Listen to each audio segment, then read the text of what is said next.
Hold on, Phil.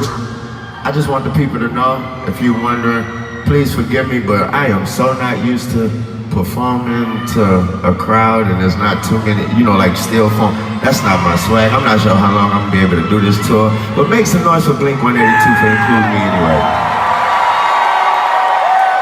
This might be my last night though. Let's go. Appreciate it, but we ain't about to be bending over backwards for these folks. We work too hard for this. We work way too hard. This one motherfucker is Alice, that was Twist, that was John.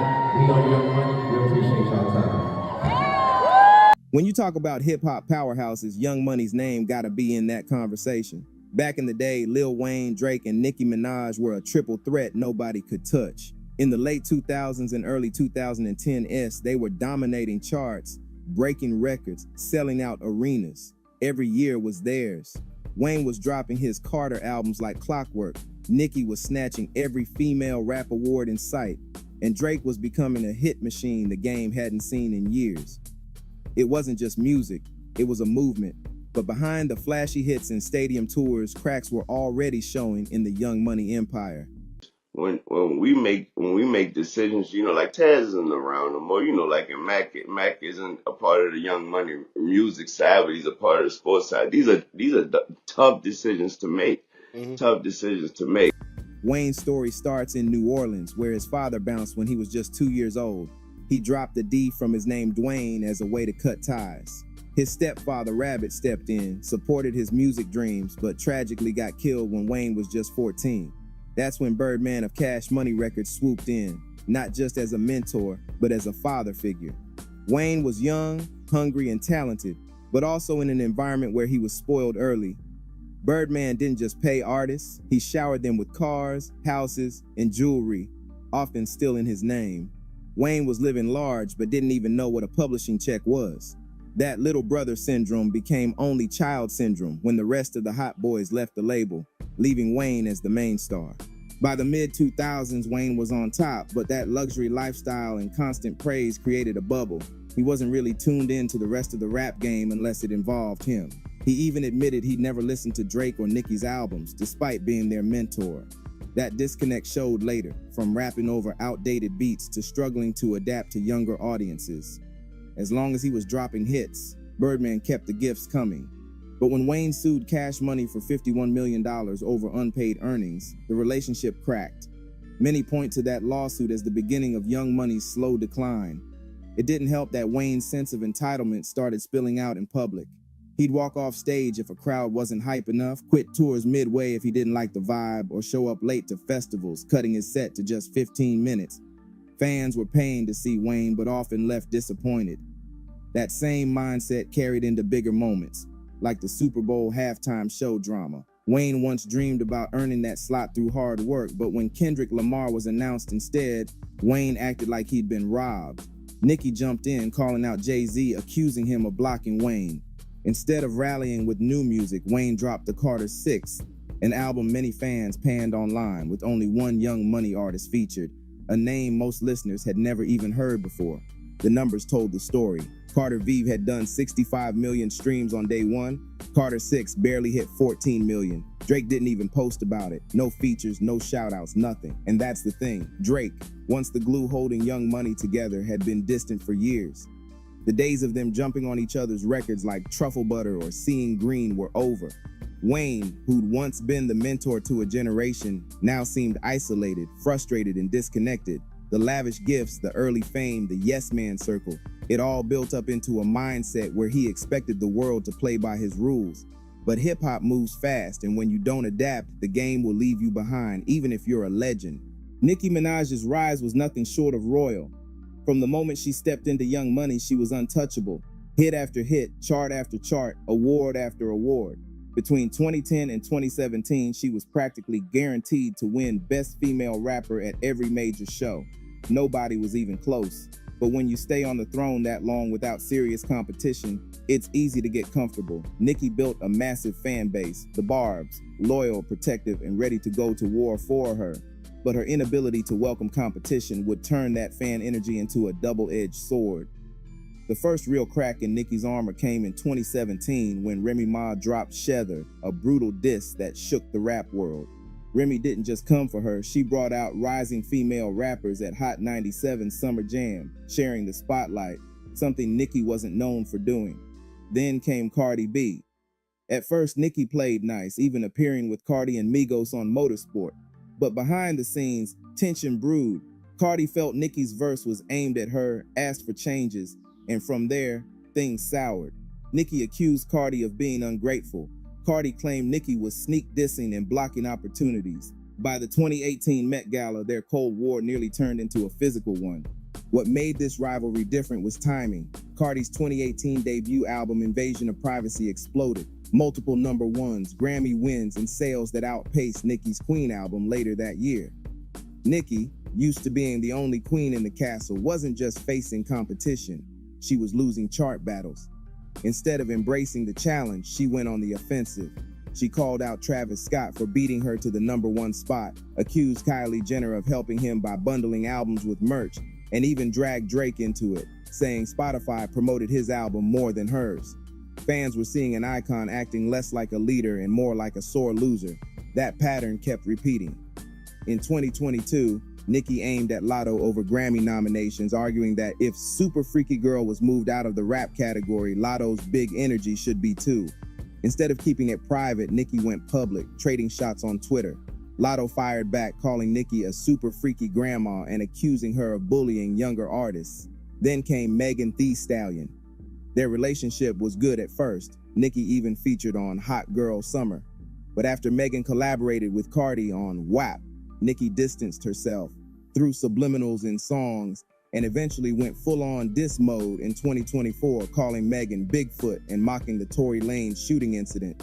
The thing is, Nicki's pen game wasn't matching the level of the beef. The disses felt more petty than powerful, and fans were noticing. She was spending more time on Twitter and Instagram Live going at rivals than dropping chart toppers.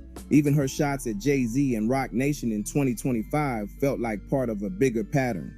Nicki sees herself as constantly being targeted, and instead of flipping that into great music, she turns it into endless online battles.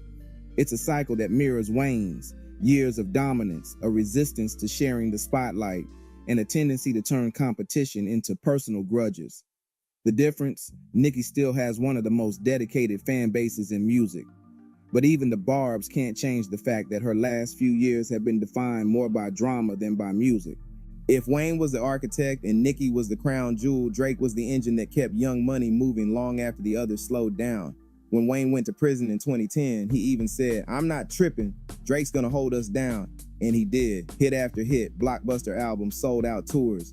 Drake was the one keeping Young Money relevant. But somewhere around 2015, that loyalty started fading. He stopped shouting Young Money in every song, stopped doing as many collabs with Wayne and Nicki, and started moving like a solo empire. Part of that break came from label politics. Drake allegedly thought his contract with Young Money Cash Money was up after What a Time to Be Alive in 2015. Birdman had other plans, telling him his mixtapes didn't count as albums. Drake had to stick around until Scorpion in 2018 to fulfill the deal. By then, the Young Money brand was fading. No group tours, no label compilations, no united front. It was Drake doing Drake, Nicki in her own lane, Wayne fighting label battles. When they did reunite, like at OVO Fest 2022, it felt more like nostalgia than an actual team. But while Drake was stepping back from the Young Money banner, he was stepping up the pettiness. His beef history runs deep, throwing bottles at Chris Brown, sending his security after rivals, stealing beats from artists like Dram, and behind-the-scenes moves to freeze out competition. The Pusha T beef in 2018 exposed this in full. After the story of Adidon, Drake avoided a direct musical response but allegedly tried to sabotage Pusha's shows in Toronto. Fast forward to 2024-25 and he's running the same playbook with Kendrick Lamar. Artists tied to Kendrick's label TDE, Schoolboy Q, Sir, had Toronto shows mysteriously canceled. Even Rick Ross's crew got pressed for playing Not Like Us at a concert. Drake's not just playing defense, he's trying to control the narrative at every turn. When Kendrick got the 2025 Super Bowl slot, Drake lined up distractions, surprise drops, live streams, music videos, mimicking Kendrick's, even dropping new music right after Kendrick's big moments. And when that didn't slow Kendrick down, Drake took it to court, suing over Not Like Us lyrics, a move that shocked the rap world. It's one thing to trade bars, it's another to try to legally silence your opponent in a genre bill on battle. The irony? Every time Drake tries to block a rival, it just makes them bigger. Pusha T's diss became a classic. Kendrick's Not Like Us turned into a cultural anthem. Even Nicki's beefs with Cardi and Megan boosted their profiles. It's the same cycle Wayne fell into. When you've been at the top too long, you start thinking you can control the whole game. Drake's problem is he's still making hits, but the music isn't untouchable like it used to be. The antics are starting to overshadow the art. For a guy who once prided himself on being the sixth god, he's looking more like a power player who doesn't know when to step back and let the music speak. And without Drake actively waving the Young Money flag, the label's unity and its legacy keep slipping further away. When you stack their stories side by side, it's wild how similar the patterns are. Wayne, Nicki, and Drake all had historic runs most artists would kill for. They dominated radio, crushed streaming, and lived in the headlines. But that kind of reign can twist how you see the game. They all got used to winning, used to the industry moving for them, used to fans treating them like royalty. And when you live like that for years, losing even once feels like betrayal. That's when the claws come out. Wayne's battles, public tantrums over shows, lashing out when the Super Bowl passed him up, walking off stage when the crowd didn't meet his hype. Nicki's fused with nearly every new female rapper who dared to rise. Cardi, Megan, Lotto, with social media becoming her main battleground. Drake's strategic blocking, behind-the-scenes pressure, and petty timing to overshadow rivals' big moments. Different moves, same root cause, the belief that their spots on the throne were untouchable. The truth is, Young Money was never built to last forever. It thrived when the big three were aligned, feeding off each other's momentum. In the early 2010s, that unity gave us anthems like Only, Truffle Butter, and Bedrock. But once the collabs slowed, fans started focusing on solo moves, and that's when the egos really showed. Drake kept winning but drifted from the brand. Nicki kept her fan base but alienated other artists. Wayne stayed legendary but seemed frozen in his own world, out of touch with the new wave. Even their music releases told the story. Wayne went from dropping yearly albums to only 2 studio projects in the last decade. Nicki had long gaps between records, filling the space with features and fights. Drake still had volume but fewer cultural takeovers. Nothing since Scorpion matched his earlier runs in impact. And every time a new challenger rose, Young Thug, Cardi B, Kendrick, instead of mentoring or co-signing, they turned it into a battlefield. Sometimes they won, sometimes they didn't, but each battle chipped away at Young Money's legacy. It's almost poetic. The label that once defined unity and dominance now serves as a cautionary tale. They had the blueprint to age gracefully in hip-hop, to become the elder statesmen and women who guide the next generation. Instead, they leaned into rivalries, entitlement, and short-term wins. The label name still carries weight, but it's more nostalgia than current clout. And for fans who lived through the peak, that's the saddest part, knowing the dynasty didn't fall because the music stopped, but because the unity did. By 2025, the scoreboard is clear. The Carter 6 sold 108,000 first week, the lowest numbers for any Carter album ever. For perspective, the Carter Feed did 450,000. Nicki's last few singles made noise with her fan base but didn't dominate the charts like her early anthems. Drake's still charting, but Travis Scott's Utopia outsold For All the Dogs, and Kendrick's Super Bowl set had the whole culture talking, not Drake's releases. The Young Money machine that once crushed everything in sight now feels like 3 solo brands that occasionally nod at each other but don't actually move together. Wayne sold his entire catalog, including his shares of Drake and Nicki's music, back to Universal for around $100 million. Sounds huge, but after taxes it's less, and with Wayne's lifestyle, it won't last forever. That catalog could have been generational wealth, steady money for decades. Instead, it's gone back to the same system he once sued. Nicki's still on tour, still selling out arenas, but her brand is tied as much to feuds as to music. Drake? He's playing chess in the industry, but it's getting harder to hide when the moves aren't landing like they used to. What makes it sting is knowing what could have been. Young Money had the power to be hip-hop's version of Rock Nation, a label that stayed relevant, brought in new stars, and aged with grace. They could have signed the next generation, mentored them, and kept the brand alive beyond the original trio. Instead, every rising star became a threat, every loss became a personal attack, and every comeback plan seemed to involve tearing someone else down. The music was supposed to be the main weapon, but too often it was the drama doing the talking. Now, when fans look back, they remember the hits. Lollipop, Moment for Life, Started from the Bottom. But they also remember the meltdowns, the lawsuits, the endless online rants. In a way, Young Money's downfall is a lesson for every artist. No matter how big you get, the game keeps moving. If you can't evolve, you get left behind. If you can't share the stage, you end up standing alone. And that's exactly where Wayne, Nicki, and Drake are now. Still giants in their own right, but no longer the unstoppable force they once were together. The dynasty's over, but the stories will last forever. Fans will keep replaying the classics, quoting the punchlines, and remembering that moment in hip-hop when Young Money felt invincible. But in 2025, the truth is simple. The crown is gone, the kingdom scattered, and the throne they once owned now belongs to a new era.